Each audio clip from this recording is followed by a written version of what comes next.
السلام علیکم دوستو، اگر آپ بھی چاہتے ہیں کہ آپ کی کوئی بھی حاجت ہو وہ فوری طور پر پوری ہو جائے، یعنی جب بھی آپ چاہیں آپ کی حاجت پوری ہو جائے، تو دوستو یہ پیغمبری وظیفہ کر لیجئے۔ انشاءاللہ عز و جل کوئی بھی آپ کی حاجت ہوگی فوری طور پر پوری ہوگی، کیونکہ اللہ تعالیٰ کے ایک نبی ہیں، انہوں نے بھی اس عمل کو کیا تھا۔ تو جب انہوں نے اس عمل کو کیا تھا تو اللہ تبارک و تعالیٰ نے ان کو مصیبت سے نکال دیا تھا۔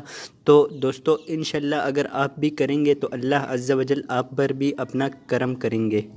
تو دوستو عمل اتنا مشکل نہیں ہے، ایک چھوٹی سی آیت ہے، بس اس کو آپ نے پڑھنا ہے، لیکن دوستو آپ نے اس کو مخصوص وقت میں پڑھنا ہے، مخصوص دن میں پڑھنا ہے۔ تو وہ دن کون سا ہے، وہ وقت کون سا ہے، اور آیت کون سی ہے جو آپ نے پڑھنی ہے، یہ سارا کچھ میں آپ کو آج کی اس ویڈیو میں بتاؤں گا۔ تو اس کے لیے آپ نے کرنا یہ ہے کہ اس ویڈیو کے ساتھ اینڈ تک آپ نے بنے رہنا ہے، اور اس ویڈیو کو ابھی سے لائک کر دیں، کیونکہ بعد میں آپ بھول جاتے ہیں۔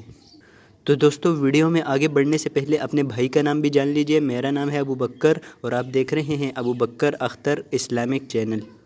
یہاں پر آپ کو اسلامک ویڈیوز ملتی ہیں اور انشاءاللہ ہمیشہ ملتی رہیں گی۔ تو چلیے دوستو آپ کا قیمتی وقت ضائع کیے بغیر آپ کو بتا دیتا ہوں کہ یہ عمل آپ نے کب کرنا ہے۔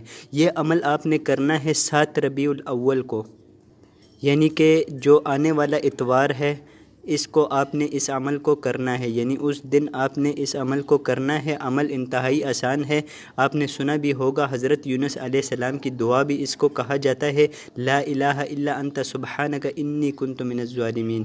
بس اس آیت مبارکہ کو اول و آخر درود پاک کے ساتھ 111 مرتبہ آپ نے پڑھنا ہے، پھر اللہ کے حضور آپ جو بھی دعا مانگو گے انشاءاللہ قبول ہو جائے گی۔ تو دوستو آج کی ویڈیو میں بس اتنا ہی، مجھے دیجیے اجازت، اللہ حافظ۔